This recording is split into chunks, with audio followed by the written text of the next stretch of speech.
Good evening everyone, hello, welcome to all of you in my English channel. और आज मैं आपके लिए क्लास 10th की पोएम द बॉल लेके आई हूँ। आई होप आपको मेरे वीडियोस पसंद आ रहे होंगे।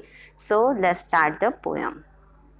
Before knowing the poem, just let's talk about the poet.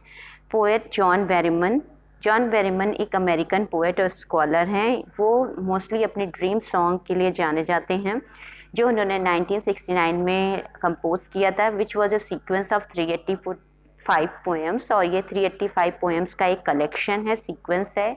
उन्होंने पुलित्जर प्राइज ड्रीम सॉन्ग के लिए जीता। He also one national book award, उन्हें नेशनल बुक अवार्ड भी प्राप्त हुआ है। पोएम एक्सप्लेनेशन करते हैं लाइन बाय लाइन। यहाँ पर पोएट एक छोटे से बच्चे के बारे में बताना चाह रहा है जिसने अपनी बॉल को लॉस कर दिया है और उससे वो बहुत ही ज़्यादा परेशान है। What is the boy now who has lost his ball. Poet कहता है कि अब उस लड़के का क्या जिसने उस बॉल खो दी है। what is he to do, अब वो क्या करेगा, क्या कर सकता है। I saw it go merely bouncing down the street and then merely over there it is in the water. No use to say oh there are other balls. Poet कहता है कि मैंने उस बॉल को देखा जाते हुए, बाउंस करते हुए, फिर स्ट्रीट से होते हुए एंड देन वो वाटर में जाकर रिवर में चली जाती है। लेकिन इस समय पोएट बच्चे को कोई भी कंसोल नहीं देना चाहता है। पोएट कहता है कि जो इम्पोर्टेंस लॉस की है उसको उसका एहसास होना चाहिए। उसको ये कह दें कि मैं जाकर कह दूं कि दूसरी बॉल भी हैं, ये कहना से कोई फ़ायदा नहीं होगा, क्योंकि इससे वो उसकी बॉल जिससे उसकी बिलोंगिंगनेस जो जुड़ी हुई थी वो उसको वापस नहीं मिलेगी। An ultimate shaking grief fixes the boy as he stands rigid, trembling, staring down. अब जब बच्चे ने अपनी बॉल खो दी है तो वो दुख के कारण एकदम एक नजर से देखते जा रहा है जहाँ तक वो बॉल गई है। वो शिवरिंग कर रहा है, ट्रेवलिंग में शिवरिंग करना। स्टैंड एक डट करके खड़ा हुआ है और वो ना हिल रहा है, बस वो डटा खड़ा हुआ अपनी बॉल की तरफ घूर रहा है। All his young days into the harbour where his ball went. अब उसका जो चाइल्डहुड मेमोरीज थी वो सब वहीं चले गए हैं जहाँ उसकी बॉल चली गई। अब उस बॉल के साथ उसकी जो चाइल्डहुड मेमोरीज थी वो भी लॉस हो गई हैं। I would not intrude on him. Poet कहता है मैं इसमें कोई भी हस्तक्षेप नहीं करूँगा, मैं उसे जाकर कुछ भी कंसोल नहीं दूंगा। A dime another ball is worthless. उसके ये कहना कि जो है अ डाइम का मतलब है 10 सेंट्स जो कि करेंसी है यूएस की। अ डाइम अनदर बॉल कि यहाँ पर अगर मैं उससे ये कंसोलेशन दे देता हूँ कहकर कि यहाँ पर बहुत सारी बॉल हैं तो ये वर्थलेस होगा, क्योंकि इस मटेरियलिस्टिक वर्ल्ड में बॉल तो बहुत होंगी लेकिन जो सेंस ऑफ बिलोंगिंगनेस उस बॉल से उस पोएट का, उस बच्चे का है, वो उससे दूर चला गया और अब कोई दूसरी बॉल उस इंटीमेशन को वापस नहीं ला सकती है। Now stanza 3. Now he senses first responsibility. अब उसे इस रिस्पॉन्सिबिलिटी का, उस खोने का, किसी चीज़ के खोने का एहसास होगा। इन अ वर्ल्ड ऑफ पोजीशन, इस पोजिटिव वर्ल्ड में कि उसकी बॉल से उसका जो पोजीशन था वो खो गया है। People will take balls, balls will be lost always. लोग बॉल खरीदते हैं, लेते हैं और खो देते हैं, हमेशा ऐसा होता है, छोटे बच्चे हमेशा ऐसा करते हैं।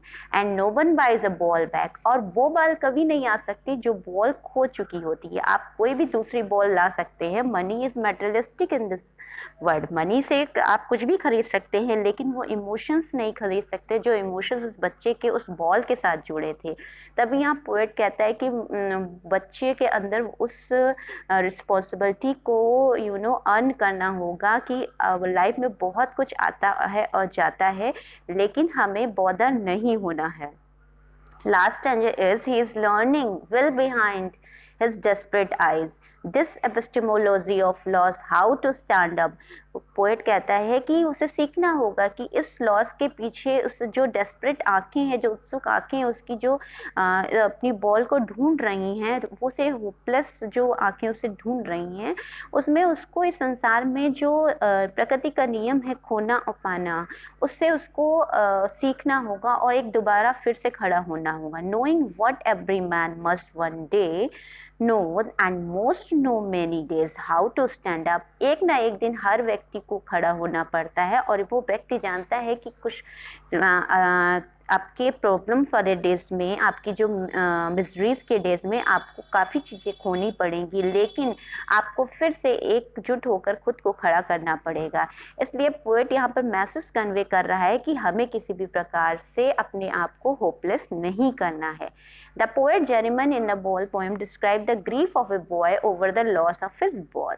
With the loss, he senses his first responsibility in a materialistic world. अब इस संसार में, इस materialistic संसार में पोएट उस बच्चे को एक सेंस ऑफ रिस्पॉन्सिबिलिटी देना चाहता है, इसीलिए वो उसे कंसोल नहीं करता है.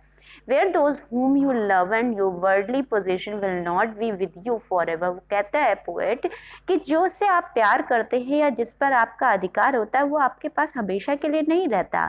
The poem shows how all through your life you will be forced to do things that you cannot want to do. बहुत सारी लाइफ में ऐसी चीज़ें होती हैं जो आपसे करनी पड़ती हैं या फोर्सिबली आपको करवाई जाती हैं जो कि आप नहीं करना चाहते हैं. And you will lose for have to give up the things that you love. और बहुत सारी चीज़ें हमें ऐसी खोनी पड़ती हैं या जिससे हम प्यार करते हैं. बट डिस्पाइट दिस, इन सब के बावजूद you have to learn to stand up. हमें फिर से खड़े होना सीखना पड़ेगा. To be strong and get on with your life. और स्ट्रॉन्ग होकर अपने लाइफ से मूव ऑन करना पड़ेगा. No matter how much it hurts inside. आपको यह अंदर से कितना हर्ट कर रहा है ये दिखाना नहीं है, किससे कोई मैटर नहीं रखता. बस आपको ये खड़े होना है, दोबारा फिर से अपनी स्ट्रेंथ को कलेक्ट करना है. Because that is the only way you will survive. क्योंकि यही एक रास्ता है जिसके कारण आप सर्वाइव कर सकते हैं, अपनी लाइफ स्पेंड कर सकते हैं. It thus teaches us to learn to accept and let go. यही हमें सिखाता है कि कैसे हमें उस सिचुएशन को एक्सेप्ट करना है और चीज़ों को लेट गो करना है. And not cling on to something that you can never have.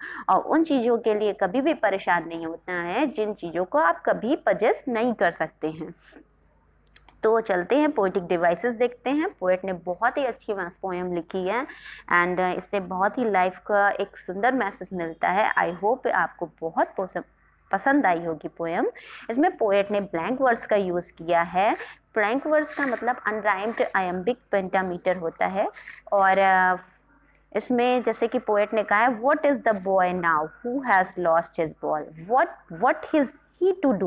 I saw it go, merely bouncing down the street and then merely over there is in the water. Symbolism का use किया है poet ने. Ball को symbolise किया है एक बच्चे को और उसके इनोसेंट डेज को. रेपिटेशन यहाँ पे किया गया वॉट वर्ड का, बॉल वर्ड का. एलिट्रेशन वर्ड का यूज़ हुआ है. W what wall bye a hall hack. So I hope आपको ये पोएम बहुत पसंद आई होगी. So keep watching and don't forget to keep comment on in my comment box.